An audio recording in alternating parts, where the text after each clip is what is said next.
Beginilah pemandangan kawasan wisata Tanggul Tope Jawa pada sore hari. Kawasan wisata pantai ini menjadi salah satu lokasi wisata andalan di Kabupaten Takalar.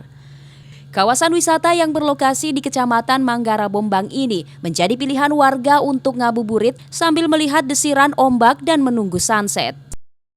Salah seorang pengunjung Satria mengatakan lokasinya sangat bagus untuk dijadikan sebagai tempat nongkrong bersama sanak keluarga dan teman-teman, terutama pada saat memasuki bulan suci Ramadan. Cocok untuk lokasi ngabuburit.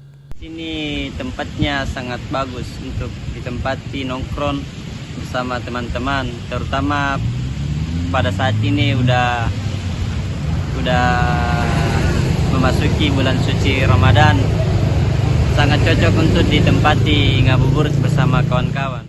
Tanggul Tope Jawa ini sering disebut juga Pantai Cinta karena begitu banyaknya keindahan alam. Bukan hanya itu saja, kita juga menyaksikan matahari tenggelam atau sunset yang sangat indah. Jarak lokasi Tanggul Tope Jawa hanya sekitar 15 km dari pusat kota Takalar. Alba Muhammad Rafli, Fajar TV dan Fajar Radio melaporkan.